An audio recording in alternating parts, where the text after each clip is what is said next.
Bonjour à tous et bienvenue sur La Retraite à 40 ans, le podcast pour prendre sa vie en main. Chaque dimanche, retrouvez une personne comme vous qui échange sans fil sur ses origines, ses ambitions, ses aspirations, sa relation à l'argent.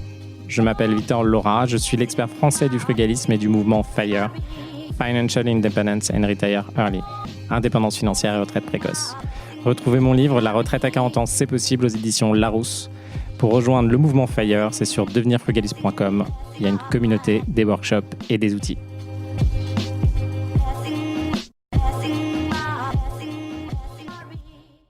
Bonjour à tous et bienvenue dans un nouvel épisode de La Retraite à 40 ans. Aujourd'hui, je profite d'une question de Comi qui est dans mon programme immobilier, dans mon coaching immobilier, et je vais la partager avec vous tous, qui concerne en fait le financement bancaire. Et c'est vrai qu'on peut donner des petits ajustements et il faut éviter de vous faire arnaquer, de vous faire bloquer par les banques. Donc je vais revenir dessus. Généralement, je vous dis assez souvent que pour avoir un dossier bancaire, alors, ce que je fais, moi, dans mon processus, c'est que je regarde les taux qu'il y a sur meilleurtaux.com. Donc, je vais sur meilleurtaux.com et je vais dans les meilleurs taux qui sont disponibles et je me dis, OK, le meilleur taux qui est proposé, c'est ce que je vais viser. Attention, il y a d'autres conditions que je vais chercher à avoir. Généralement, je suis OK d'avoir un taux un peu plus important, mais si j'ai 2 ans de différé. Donc, le différé, c'est que je ne vais pas rembourser l'emprunt pendant 2 ans. Et après, je vais travailler aussi sur l'apport pour qu'il y ait un minimum d'apport dans le deal et que les travaux soient bien pris en charge. Donc, ça, c'est très important pour moi. Il n'y a pas forcément le taux. Le taux ne fait pas tout. Généralement, je vais préférer avoir du différé et je vais préférer ne mettre très peu d'apport. Nous, ce qu'on veut, c'est très peu d'apport et du différé et aussi que les travaux soient bien pris en charge et bien valorisés. Alors, ça, c'est l'optique générale. Mais concrètement, comment ça se passe ? Parce qu'après, souvent, donc là, par exemple, si je regarde aujourd'hui, donc on est le 6 mai 2026, les taux immobiliers du 6 mai 2026, si je vais sur... alors, ça dépend de votre durée. Si vous faites un investissement locatif, globalement, on est sur du 20 ans. Dans certaines conditions, donc si vous gagnez bien votre vie et qu'on arrive à bien négocier, on arrive à passer sur du 25. Les taux en société, donc SCI à l'IS, sur 20 ans sont globalement les mêmes que vous pouvez avoir en particulier si vous empruntez directement. Généralement, c'est un petit peu plus cher, mais c'est globalement le même taux. Là, par exemple, sur 20 ans, j'ai un taux excellent à 3,05 et j'ai un taux très bon à 3,34 et j'ai un bon taux à 3,56 sur 20 ans. Sur 25, j'ai 3,15, 3,42 et 3,65. Donc, moi, je regarde du coup sur Meilleur Taux pour savoir à peu près quels sont les taux, avoir un ordre d'idée. Et après, je vais aller démarcher plusieurs banques. Généralement, je vais toujours voir une de mes banques que j'ai en direct. Donc moi, dans mon cas, j'ai beaucoup d'opérations avec la Banque Populaire Bourgogne-Franche-Comté. Donc je vais les voir, mais là, j'ai beaucoup de dettes, donc eux, ils ne vont pas m'accompagner ou pas trop sur d'autres projets, il faut voir. Quoique sur des résidences principales peut-être. J'ai aussi le CIC à Paris, j'ai un autre CIC et j'ai le Crédit Agricole. Grosso modo, je vais tourner dans ces 3 banques-là.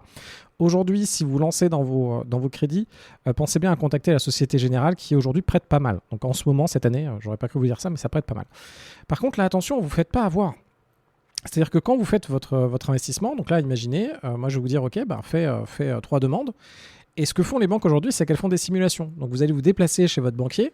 Votre banquier, vous allez lui dire, OK, voilà, je veux soit acheter votre résidence principale, soit faire un investissement. Ils vont vous dire, OK, vous allez présenter grosso modo le projet et tout de suite, en fait, il va y avoir plus ou moins de la friction. Soit directement, votre banquier va vous dire, ah ben non, nous, on ne fait pas. Donc par exemple, il y a des banques qui ne font pas les SCI LIS.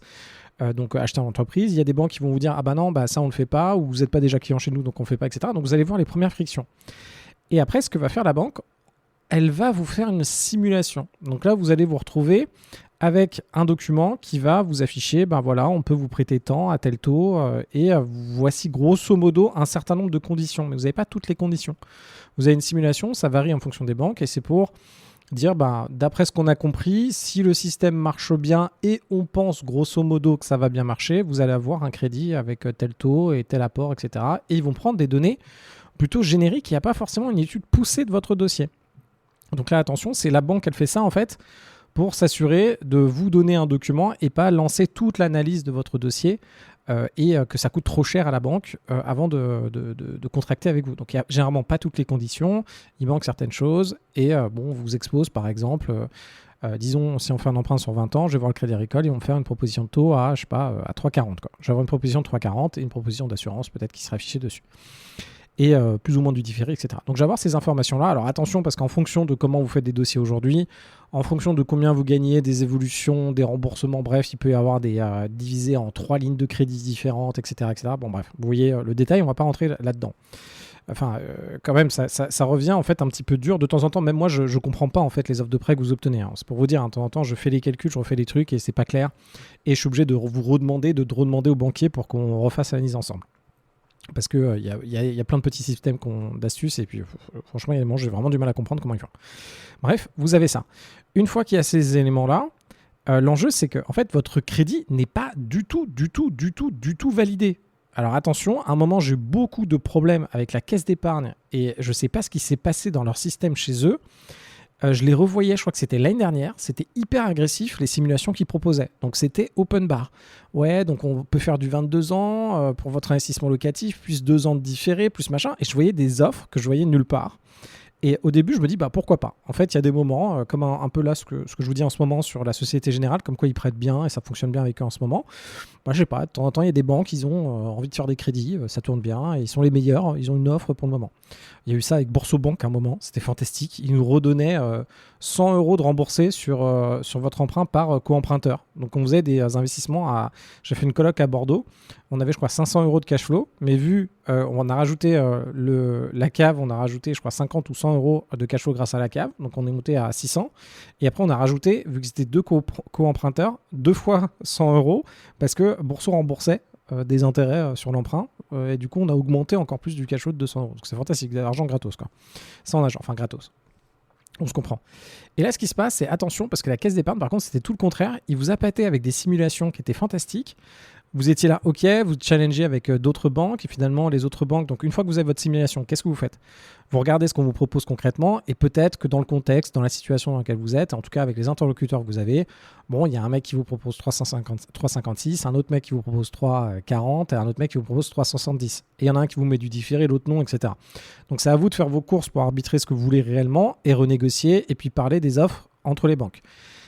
Généralement, on va vous demander d'envoyer les offres des concurrents. Alors, moi, souvent, je ne le fais pas.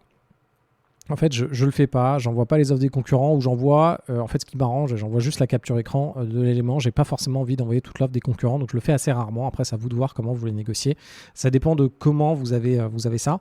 J'évite de donner les noms, en fait, des autres agences aussi, parce que dans une petite ville, les gens, ils peuvent se connaître. En fait, les banquiers, il y en a peut-être une dizaine, une vingtaine. Et du coup, ils peuvent se parler entre eux. Donc, j'évite en fait de dire quelle est la banque exacte, etc. Garder un peu de flou parce que sinon, on ne sait jamais, quoi. Mais moi, je préfère rester comme ça. Et je dis directement, écoutez, moi, ça ne m'intéresse pas de vous partager l'offre. Et voilà, puis j'essaie de voir comment je peux avancer sans partager les éléments réellement. Autre élément, quand il y a ces notions donc là, vous avez vos simulations. Donc, demandez rapidement des simulations et vérifiez et tâtez le terrain. Parce qu'en fait, c'est un peu comme un recrutement et la période d'essai. Quand vous êtes, vous, en période d'essai dans une entreprise, c'est pour vous assurer que l'entreprise vous va. Donc, c'est vous assurer, est-ce que la culture de l'entreprise me va ? Est-ce que les horaires ? Est-ce que les gens ? Est-ce que les projets ? Est-ce que ce qu'on m'a dit ? Est-ce que le salaire par rapport à ce que je fais, c'est bien, etc. C'est à vous de pouvoir quitter du jour au lendemain en disant ciao, bye bye, c'est pas mon truc. Et c'est la même chose pour l'employeur. L'employeur peut vous dire, en fait, je pense que ça n'a pas marché entre nous. Et c'est à ça que ça sert. Et en fait, ces périodes de simulation d'emprunt, c'est pour vous voir si le dialogue fonctionne bien, vous allez arriver à la réussite du projet et inversement pour la banque. Donc, la banque peut très bien vous dire non, on ne fera pas. Après, c'est un peu compliqué, elles sont censées justifier pourquoi elles ne vous donnent pas d'emprunt, mais alors là c'est un enfer pour obtenir ces fameuses lettres de refus de prêt, parce que pour elles en fait c'est... je sais pas d'ailleurs, il faudrait que je redemande à un banquier pourquoi c'est un enfer, mais bon je crois que c'est un peu engageant pour elles aussi, etc. Puis potentiellement juridique, je pense qu'on ne voit pas l'ampleur de ce que ça peut engendrer pour les banques. Bref, vous avez ces simulations qui sont entre vos mains, vous négociez mais vous faites vite, parce que vous, votre enjeu, c'est d'avoir quoi qu'il arrive un financement plancher validé que vous pouvez lancer. Donc, vous, tant que vous n'avez pas signé le document et fait les 10 jours ou 11 jours, donc comment ça se passe après ? Vous dites, écoutez, lancez l'édition du dossier. Et là, bizarrement, attention, parce que c'est à ce moment-là qu'on va vous demander plein d'éléments. Et rappelez-vous, quand vous faites une simulation en disant, voilà, j'ai ça, faites-moi, et le mec vous pond une simulation. S'il n'a pas regardé vos comptes bancaires, s'il n'a pas regardé ce que vous avez comme cautionnement, s'il n'a pas regardé vos autres tableaux d'amortissement si vous en avez, s'il n'a pas regardé tout ça, le gars, la simulation qu'il vous fait, à moins que vous soyez 100% vierge d'investissement et que tout soit hyper clean chez vous, etc., ça ne veut rien dire, cette simulation. Ça ne veut strictement rien dire. Ça veut dire, OK, on peut peut-être faire 3,34, mais rien sur le reste. Donc, attention, quand vous faites ces simulations, une simulation ne vaut strictement rien. Après, donc, moi, ce que je vous encouragerais à faire, c'est si vous avez 3 banquiers, il y en a un, vous êtes sûr d'obtenir un financement mais vous sentez que vous n'allez pas pouvoir négocier un super truc. Quoi qu'il arrive, lancez l'édition des offres avec cette personne-là. Alors attention, comme d'habitude, quand vous faites lancement d'édition des offres, si la banque a le même organisme de cautionnement qu'une autre banque avec qui vous négociez aussi, et que là, du coup, vous lancez et que ça passe, donc quand vous faites un emprunt, la banque va devoir se couvrir contre votre risque de ne pas faire le deal, de ne pas faire l'investissement. Comment elle va faire ça? Elle va soit faire une hypothèque, donc contacter son notaire chez elle, un notaire dans sa banque qui va contacter votre notaire pour qu'en fait, il y ait comme une saisie qui soit effectuée sur le bien, une hypothèque. Et de l'autre côté, sinon, elle peut contacter un organisme de cautionnement qui va se porter garant si vous ne remboursez pas le bien. Et en fait, dans les deux solutions, quand vous avez directement votre notaire, il n'y a que votre notaire et le notaire de la banque qui sont au courant. Par contre, et ça, attention, on le fait de moins en moins. Par contre, et on le fait quand en fait, vous avez beaucoup d'emprunts, les organismes de cautionnement, ils ne veulent plus être caution de vous. Quand vous passez par les organismes de cautionnement, il y en a certains qui sont similaires entre les banques. Du coup, si vous demandez, par exemple, à la caisse d'épargne, alors il faudrait que je revoie avec des exemples exacts, mais on va faire, vous faites la caisse d'épargne et Crédit Agricole, vous faites la caisse d'épargne, vous dites à la caisse d'épargne, c'est OK, on lance le dossier ensemble. La caisse d'épargne lance le dossier, passe à l'organisme de cautionnement. Et en même temps, vous demandez au Crédit Agricole de vérifier si l'offre peut aller plus loin et eux, ils lancent aussi le dossier. Vous allez avoir dans l'organisme de cautionnement, enfin, les gars vont se dire, mais attendez, qu'est-ce que je fais? Je suis en train de valider 2 fois le même financement dans 2 banques différentes pour le même bien et le même truc. Qu'est-ce qui se passe? Donc là, ça risque de bloquer un peu là-dessus.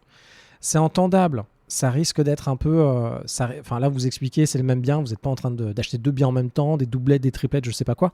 Donc ça reste entendable. Mais vous prenez quand même un petit risque où ça crée un peu de froid, où l'organisme de cautionnement va se dire, attendez.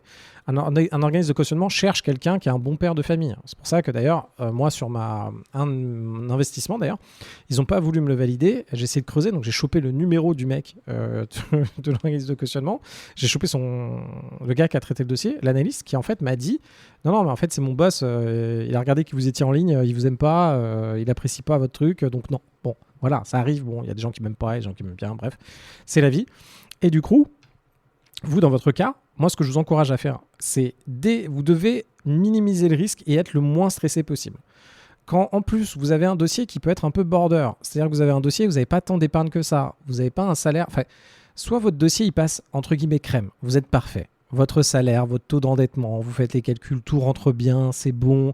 Vous êtes même large, vous pouvez emprunter 400 000 euros pour faire un investissement locatif, vous en faites 1 à 200 000. C'est large, tout va bien, vous êtes en CDI depuis longtemps, vous avez moins de... Enfin, vous êtes dans la fleur de l'âge, vous avez 30, 40 ans, c'est très bien. Bon, bah super, vous n'avez pas de problématique de santé, vous n'avez pas peur de faire une prise de sang s'il faut. Super, ça va. Et il y en a plein qui sont dans ce cas-là. Donc là, en tout cas, vous pouvez prendre un peu plus de temps pour négocier, il n'y a pas trop de sujets. Par contre, si vous êtes tendax, c'est-à-dire que vous avez déjà un invest, vous êtes peut-être que là en ce moment, je sais pas, vous avez du cholestérol, enfin pas du cholestérol, ça on s'en fout normal globalement, mais vous avez des petits soucis de santé, je sais pas quoi. Potentiellement, vous savez pas, vous êtes dans une période où peut-être que là c'est votre rupture en négociation. Peut-être que vous allez partir parce que votre boîte vient de fusionner avec une autre, votre nouveau chef. Vous ne pouvez pas l'encadrer, il ne peut pas vous encadrer, donc vous avez besoin de bouger. Donc vous êtes en train de négocier, est-ce que vous pouvez bouger dans la boîte? Mais en gros, vous êtes sous pression là-dessus aussi. Peut-être que vous êtes sous pression parce que là, aujourd'hui, vous avez, je sais pas, vous avez dit que vous allez quitter votre résidence principale et vous avez besoin du nouvel appart. Je ne sais pas. En tout cas, il y a plein de moments où on peut être sous pression, quoi. Dans ces moments sous pression, c'est à vous de jauger votre stress, mais en tout cas, validez au moins un financement. Le truc, c'est si vous avez le deal qu'il faut faire, etc., validez un financement. Comment vous faites? Une fois que vous avez les 3 personnes, vous prenez celui qui est vraiment sécure, vous sentez en échangeant avec la personne que c'est sécure, vous lui parlez de tous les éléments négatifs sur vous. Dites-lui, moi je suis déjà aujourd'hui à 28% d'endettement, si je fais l'investissement, je monterai à 40%. Donnez-lui tous les éléments pour vérifier des éléments de réassurance et vérifier que votre interlocuteur il comprend de quoi vous parlez.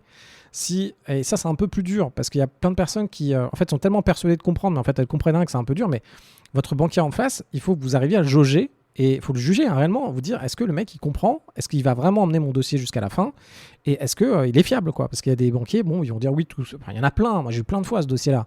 Le banquier me dit mais aucun problème, ça va passer, puis après il revient 3 semaines plus tard vers moi, alors que ça aurait dû prendre 2 jours d'avoir la réponse, il fait ah non, votre dossier finalement il n'est pas passé, machin, etc. Donc attention, ça arrive à tout le monde de se faire retoquer. Donc là, quand vous êtes dans cette phase où vous sélectionnez la banque où en fait vous sentez que vous n'allez pas pouvoir trop négocier avec elle, mais vous êtes sûr d'avoir le financement, lancez l'édition des emprunts et continuez à négocier avec les 2 autres banques. Et à la limite, vous pouvez lancer une édition avec une autre banque pour qu'elle édite et que vous voyez si vous passez le cautionnement et si vous passez les risques. Et là, vous prenez un risque d'avoir fait bosser votre banquier pour rien, avoir fait bosser une autre banque, Au pire, vous pouvez leur proposer de les dédommager à un moment pour des frais de dossier ou je sais pas quoi. Vous allez peut-être 500 euros parce qu'il y a des 500 euros de frais de dossier. Vous êtes engagé dessus. Mais en tout cas, tant que vous n'avez pas signé, donc une fois que votre offre est éditée, vous avez 11 jours pour. Donc l'offre est éditée là, le 10. Vous avez 11 jours. Vous devez attendre 11 jours avant de la signer. Vous avez 11 jours d'attente et tant que c'est pas signé, vous êtes engagé à strictement rien. Et attention à tous ces banquiers. Alors la nouvelle technique aujourd'hui des banquiers aussi pour vous mettre un coup de pression, c'est que même avant que tout ça soit signé, ils vont commencer à rapatrier, ils veulent rapatrier vos comptes tout de suite. Il y en a certains qui vont dire ok, je rapatrie vos comptes qui sont, je sais pas quoi, chez Boursorama, je les rapatrie maintenant. Bon, là c'est à vous de voir en élément de négociation, ça dépend où vous en êtes, ça dépend du poids que vous avez, etc. Par contre, attention à ça, parce que là, du coup, vous envoyez un signal. En fait, vous envoyez un signal à Boursorama, comme quoi vos comptes doivent être rapatriés. Ça va foutre le bordel. Si vous allez voir un autre mec pour financer, c'est compliqué. Donc, attention à ces éléments-là. Restez ferme. Dites, attendez, non, on va jusqu'au bout, là. Voyez ce que vous voulez réellement faire. Par contre, respectez vos engagements. Si vous dites à une banque que vous allez rapatrier les comptes bancaires, faites vraiment le rapatriement des comptes bancaires. Voilà, faites ce truc-là. Si c'est pas le cas, négociez en amont. Évitez de faire le truc un peu en secrète. Alors, vous pouvez le faire, mais...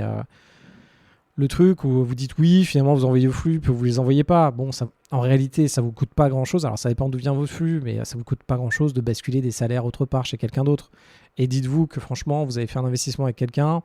Par exemple, vous avez acheté votre résidence principale, vous avez mis vos flux chez eux. 2 ans plus tard, vous les bougez chez quelqu'un d'autre. C'est pas hyper handicapant. Ce que vous pouvez même vous amuser à faire, c'est faire des virements entre vos comptes. C'est-à-dire que vous recevez votre salaire sur votre nouveau compte bancaire chez Crédit Agricole et vous recevez, je sais pas, 3 000 euros et vous revirez 2 000 euros chez votre compte du CIC, chez qui vous payez les charges, etc. Vous pouvez faire des trucs comme ça. Alors ça, alors attention, juste un truc qui s'appelle la cavalerie, mais sinon, ça s'entend et comme ça, tout le monde a ses flux. Toutes les banques ont leurs flux, elles ont besoin de flux. En fait, ça justifie plein de choses d'un point de vue financier, marketing et aussi opérationnel et réglementaire. Donc, les banques ont besoin de flux. Donc, attention à ces trucs-là. Oui, juste vérifier. Il y a un truc qui est interdit. Je vois les petits malins là. La cavalerie, c'est interdit.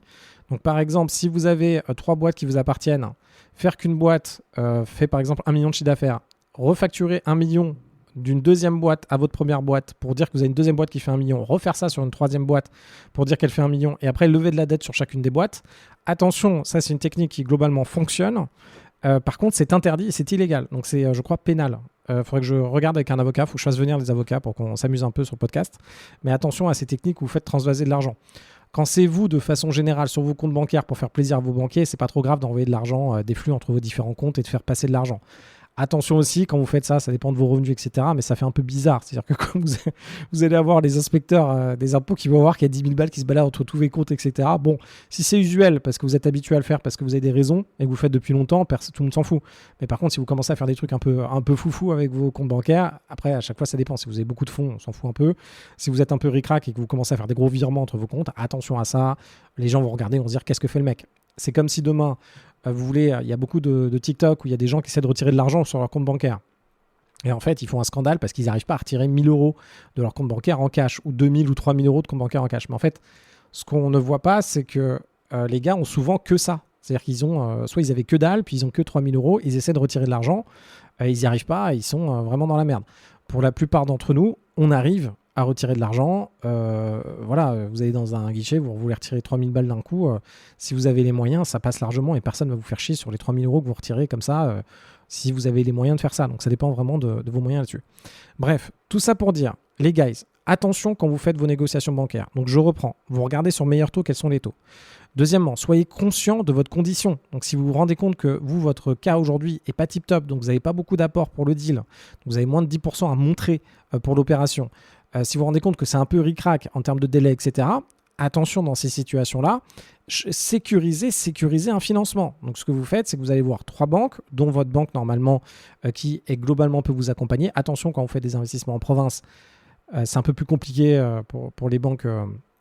Bref, pour les banques régionales, elles vont vous demander plutôt d'aller en province, etc. pour faire l'investissement. Donc, Crédit Agricole, si vous voulez investir à Montpellier, vous êtes au Crédit Agricole de Paris, c'est compliqué de prendre des fonds du Crédit Agricole de Paris pour investir à Montpellier. Ça, c'est toujours faisable, mais ça peut être pour un investissement, oui, plus c'est compliqué. Donc, soyez vraiment au courant, en fait, de cette culture financière. Et derrière, quand vous allez voir les 3 gars, demandez-leur des simulations, précisez bien quelle est votre situation et tous les points négatifs de votre situation. Mettez le paquet pour dire que, je ne sais pas, votre mec est au chômage, vous avez déjà un emprunt, vous venez de faire un virement de 40 000 euros parce que vous allez hériter d'un héritage, vous payez des impôts sur un truc. Dites les éléments négatifs quand vous êtes en période de simulation, si vous sentez que votre profil, il est à risque, pour vous assurer que les gens d'en face ont les éléments. Ça sert à rien de... vous avez le gars d'en face, s'il n'a pas les éléments, il va dire oui, tout va bien. Et puis de jour au lendemain, putain, il y avait un gars comme ça. Putain, je l'accompagne pour prendre une boîte. On est en négociation de la boîte et tout. Et puis du jour au lendemain, il me dit ouais, en fait, Victor, je suis au RSA. Putain. Et le mec... Et en plus, j'ai été con. J'ai jamais pensé à lui demander si le mec... Pour moi, il avait de l'argent. Enfin, il avait pas mal d'argent. Sauf que j'avais pas pensé que le mec... J'avais oublié de vérifier si le mec était au RSA ou pas. Et en fait, c'est con. Mais il y a pour certaines personnes, certains trucs très procéduriers, en fait, le RSA, si vous l'avez, c'est la cata, quoi. Et merde, putain, j'avais pas pensé à lui demander. D'ailleurs, merci. Maintenant, faut que je me rappelle de vous demander si vous êtes au RSA ou pas, quoi. Parce que vous pouvez être au RSA, mais quand même avoir des revenus différents. Enfin bref, des trucs qui tombent, quoi.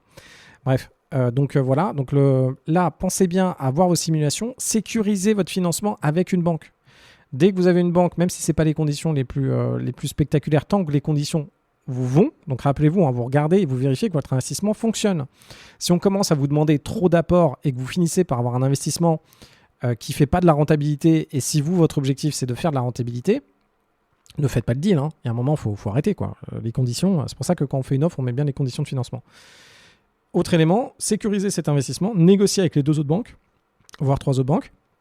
Et si à un moment, les autres banques vous proposent un truc qui est largement mieux, donc vérifiez si c'est vraiment, vraiment mieux. Hein. Et si c'est vraiment, vraiment mieux, lancez un deuxième dossier et pendant que l'autre est déjà édité. Et vous allez voir, je vous le rappelle, quand vous lancez votre dossier pour que les offres soient éditées, vous allez soit passer par le département des risques, soit passer par juste le directeur de l'agence, ça va quand même être vérifié par les risques, mais c'est pas le... Soit vous passez en fait par une fois par mois, il y a un conseil de risque qui se réunit pour valider les financements. Donc là, généralement, il y a 7-10 personnes qui valident les dossiers passent les uns après les autres. Et généralement, ça, c'est pour des dossiers qui sont plus ou moins assez conséquents pour les banques. Donc, ou c'est des profils où il faut une autorisation. C'est-à-dire que si vous êtes dans un profil, vous dépassez le pourcentage de dette, l'encours, machin, il faut valider, quoi. Ou le dossier est un peu bizarre, vous financez un truc chelou, quoi. Vous financez un immeuble, mais en même temps, c'est un hôtel, et en même temps, c'est un restaurant, et en même temps, il y a une cour de gym dedans, quoi. Donc ces trucs-là, les gens se disent, ouais, attends, c'est un peu chaud, quoi. Donc, où il y a beaucoup de travaux aussi. Donc, soit vous... Attention, parce que c'est une fois par mois que ça se réunit. Donc là, potentiellement, vous passez par ce système-là. Et tant que tout le monde n'a pas validé, ça peut partir en live. Et après, les banques ont plusieurs échelons. C'est-à-dire que dedans, on y va pour passer à l'organisme de cautionnement. Ça passe pas. Il y a des banques qui vont vous laisser tomber en disant « Ok, c'est trop compliqué ». D'autres vont enclencher les notaires pour avoir l'hypothèque qui peut passer. Et d'autres vont vous demander des contreparties différentes. Donc, vous demandez d'être rassuré. Donc peut-être qu'à ce moment-là, c'est déjà eu le cas, mais on va vous demander, vous avez des parts dans une boîte, les bilans de la boîte. Bon, vous avez, est-ce que vos parents, quelqu'un d'autre peut se porter caution? Vous pouvez aussi travailler les dossiers pour que ça puisse avancer dans le temps. Mais attention à tout ça. Donc surtout, les guys, pensez bien à avoir une offre éditée. Et attention, l'offre éditée, alors il faudrait que je regarde l'historique. Normalement, les banques ne peuvent pas revenir dessus. Il faut juste que je vérifie les dossiers qu'il y a eu pendant qu'il y a eu la grosse hausse des taux. Il y a maintenant, il y a eu la grosse hausse des taux, là, quand c'est passé à 4%, là, il y a 2-3 années. Là. Attention, parce que les banques ont commencé à tiquer et essayer de dire non, on n'accepte plus. En fait, les taux augmentaient tellement vite par rapport aux offres qu'ils avaient effectuées qu'ils se retrouvaient avec un vrai risque de taux à ce moment-là, c'est-à-dire à prêter vraiment pas cher par rapport au marché au moment où ils allaient faire l'opération. Donc attention aussi à ces zones où les gars peuvent essayer quand même de bloquer les dossiers. Et rappelez-vous, si une banque veut bloquer un dossier comme un assureur, hein, ils vont jouer la montre et tout pour faire un truc pour enterrer le dossier. Et puis vous, après, vous battre contre une banque, vous pouvez gagner. Mais bon, après, c'est galère. Il faut être dans cette dynamique-là, quoi. Voilà, je voulais vous envoyer ça sur les banques. Donc, vous ne faites pas arnaquer par vos banques. Et surtout, votre priorité, obtenir le financement pour pouvoir avancer. Et assurez-vous, même si vous obtenez un financement, ça dépend des conditions du financement. Nous, en immobilier, le financement fait le deal. Donc déjà, il faut trouver le bon deal qui cartonne. Si on n'a pas le bon financement, franchement, moi aujourd'hui, vous me proposez un super appart qui se loue super bien, machin. Ok, super, mais si je peux pas le financer avec de la dette, je le fais pas, ça n'a aucun intérêt. Donc attention, nous, le financement, c'est très très important pour nous. Je vous dis à très vite, si vous avez des questions, des petits retours, n'hésitez pas. Ceux qui sont dans mon programme de coaching, n'hésitez pas à m'envoyer un petit WhatsApp de temps en temps pour me dire où vous en êtes, parce que je le vois de temps en temps, je reçois des petits messages. Allez-y, ceux qui sont même les anciens, ceux qui sont venus il y a maintenant 5 ans, dites-moi, ceux qui ont fait beaucoup d'invest aussi, renvoyez-moi des messages. J'ai des messages de temps en temps, le gars il fait 5 000 euros de cash aujourd'hui, la fille elle en fait 10 000 euros aujourd'hui, etc. Envoyez-moi un peu les détails, ça me fait vraiment plaisir de vous retrouver, surtout pour ceux qui ont la chance de repasser sur le podcast, et laissez-moi un petit commentaire 5 étoiles, et go, on est parti. À plus tout le monde.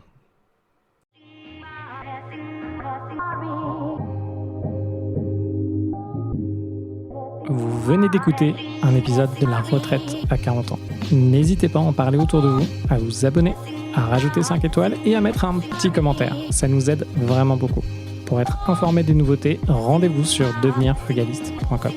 Une question, je réponds sur LinkedIn, Victor Lora, L-O-R-A. Et surtout, n'oubliez pas, vous êtes déjà au top. À très vite.